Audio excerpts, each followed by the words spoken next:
দুজন শিক্ষিত নিবনুৱাৰ বাবে বিধায়ক ডক্টৰ অমিয় কুমাৰ ভূঞে জনোৱা সঁহাৰিয়ে হাঁহি বিৰিঙালে।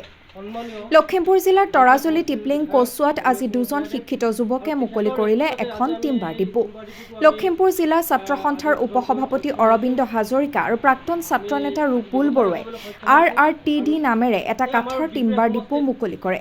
বিধায়ক ডক্টৰ অমিয় কুমাৰ ভূঞে ফিটা কাটি শুভ উদ্বোধন কৰে উক্ত টিম্বাৰ ডিপোটো আৰু দুয়োগৰাকী যুৱ ব্যৱসায়ীক শুভেচ্ছা জনায় আৰু ভালদৰে ব্যৱসায় কৰিবলৈ আহ্বান জনায়।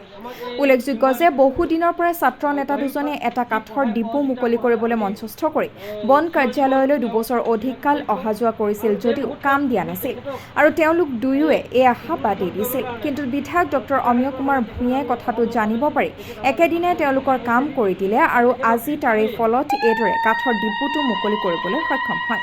আপুনি যদি ঘৰ নিৰ্মাণৰ বাবে কাঠৰ চিন্তা কৰিছে তেনেহলে এতিয়া তৰাজুলিৰ অভাৰব্ৰিজৰ ওচৰতে অৱস্থিত RRTD লৈ আহক।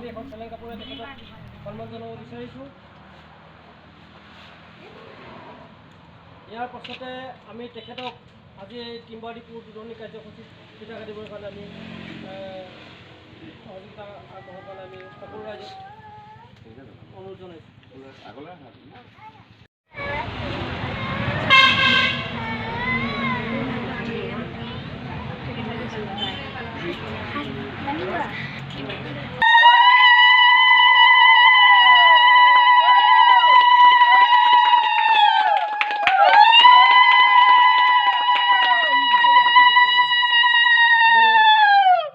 দাদাক আমি লগতে ৰাইজৰ লগত আমি প্ৰসাদ গ্ৰহণ কৰিবৰ কাৰণে অকণমান অনুৰোধ জনাইছোঁ আৰু লগতে দুআষাৰ ক'বৰ কাৰণে আমি অনুৰোধ জনাইছোঁ। অৰবিন্দ হাজৰিকা আৰাৰ টিম্বাৰ ডিপো আজি শুভ উদ্বোধনী অনুষ্ঠানত উপস্থিত থকা ভকত বৈষ্ণৱসকল, আইসকল আৰু ভদ্ৰমণ্ডলী সকলোলৈ সম্ভাষণ নিবেদন কৰিছোঁ। আৰু মেছাজ আৰাৰ টিম্বাৰ ডিপো এই উদ্বোধনী অনুষ্ঠানত মই প্ৰথমে আমাৰ দুগৰাকী যুৱ বন্ধুলৈ আন্তৰিকপূৰক আৰু সেৱা কৰা শুভেচ্ছা জনাইছোঁ। বাণিজ্য বক্তেই লক্ষ্মী, বেহা বেপাৰতে টকা পইচা আছে। চৰকাৰৰ লগত ৰাইজৰ সহযোগত নিষ্ঠাৰে বেহা বেপাৰ কৰিও আগবাঢ়িব পৰা যায়, সমাজত অৰিহণা আগবঢ়াব পৰা যায়। আমি আশা ৰাখিম যে ডিপোটোৰ জৰিয়তে যাতে তেওঁলোকে আৰ্থিকভাৱে টনকিয়াল হ'ব পাৰে আৰু ইয়াৰ পৰা যাতে ৰাইজেও সেৱা পাব পাৰে, সেইটো আশা প্ৰকাশ কৰিছোঁ। আৰু ইতিমধ্যে আমি অহা 3 নৱেম্বৰ তাৰিখে সমষ্টি 200 যুৱক যুৱতীক মুখ্যমন্ত্ৰী আত্মনিৰ্ভৰ অসম স্বনিৰ্জনা আঁচনিৰ মাজেৰে 2 লাখ টকা যি আঁচনি আছিলে তাৰে প্ৰথম 1 লাখ টকা চেক আমি 3 তাৰিখে দিম।